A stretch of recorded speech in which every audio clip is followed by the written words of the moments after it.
So the famous scholar Ibn Sirin was performing the tawaf around the Kaaba, the circumambulation around the Kaaba. And performing the tawaf, he heard a person making dua. And the person was saying, "O Lord, forgive me. وَلَا أَظُنُّ أَنَّكَ تَفْعَلُ ذَلِكَ." But I don't think you will do that. So Ibn Sirin turned to him and he said, "What type of dua is this?" Because an important point, dua, dear ones, this is a mistake commonly made. Dua is a request. You ask Allah Rabbul Izzah with conviction that He Azza wa Jal grant you your request. You do not include doubt in the dua. You don't say, "I don't think you will do this." And something that is common now, we say, "Allah give you this, insha'Allah, Allah willing." There's no insha'Allah in dua. You don't say, "If you want, give me this." You say, "Ya Rab, give me this." And if He Azza wa Jal wishes to give it to you and it is your khair, He Azza wa Jal will give it to you.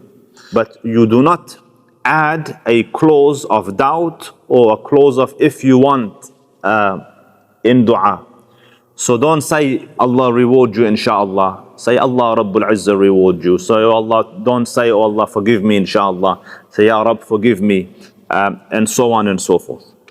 So Ibn Sirin heard this dua, and the man is not saying, "Insha'Allah forgive me." He's saying, "I know you won't do this. Like, oh Lord forgive me, but I don't think you will."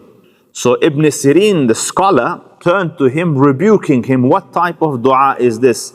So he said, "You don't know my situation, Ibn Sirin." So Ibn Sirin says, "Tell me about your situation." And young ones, I want you to listen carefully to this. So he said, "I was one of the young men who was disgruntled with Uthman ibn Affan." Uthman ibn Affan, radiyallahu anhu wa ardah, is the son-in-law of the Prophet sallallahu alaihi wasallam. Just feel the weight of that. He is the son-in-law of the Prophet sallallahu alaihi wasallam. And not his son-in-law once, he is the son-in-law of the Prophet twice. And in human history, this hasn't happened before, where a Prophet marries two of his daughters to the same man. Not at the same time, so he married one of the Prophet's daughters, Ruqayyah, and she passed away.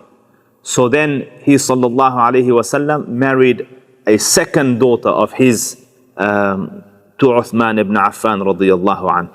So he is of the near and dear of the Prophet sallallahu alaihi wasallam, and of the early Muslims, like of the 10 promised paradise whilst walking the earth, was Uthman ibn Affan. And he was the one of whom angels would be shy.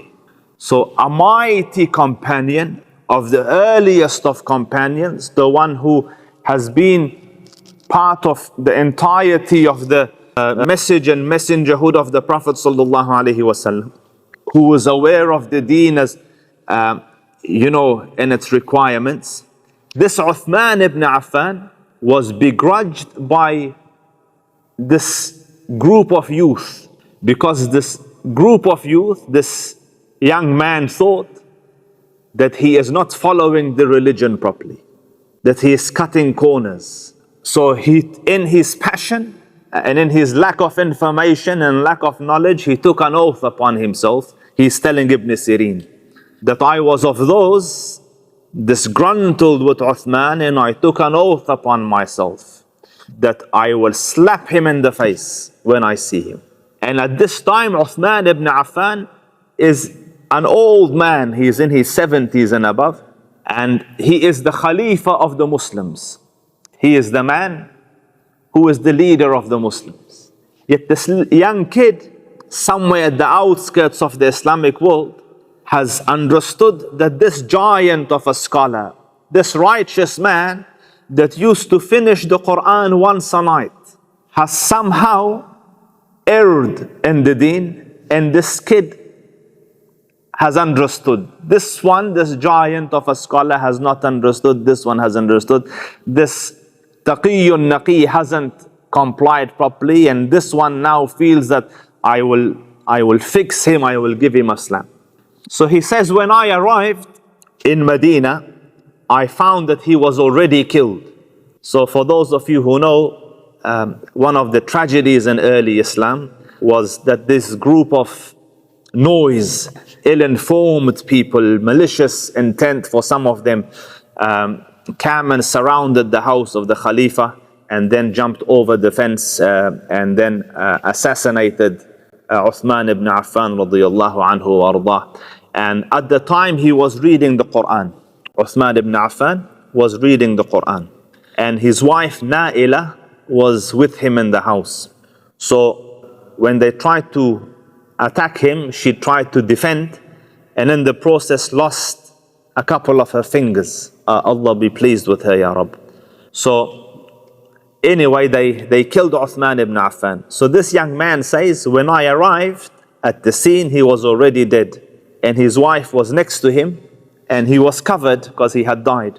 So this man comes in with his friends and finds the dead body of Uthman ibn Affan martyred and covered, and his wife crying next to him.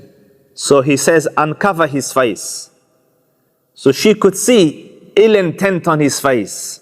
So she resisted, but they uncovered the blessed face of Uthman ibn Affan. And this young man slapped the face of this martyr, of the son-in-law of the Prophet, of the Khalifa of the Muslims, of the one who was given glad tidings of Jannah, slapped his face.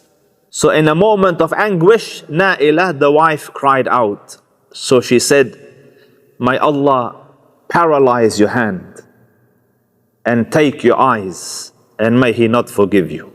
So the man, this young man is telling, now he's an older man, he's telling Ibn Sirin the story.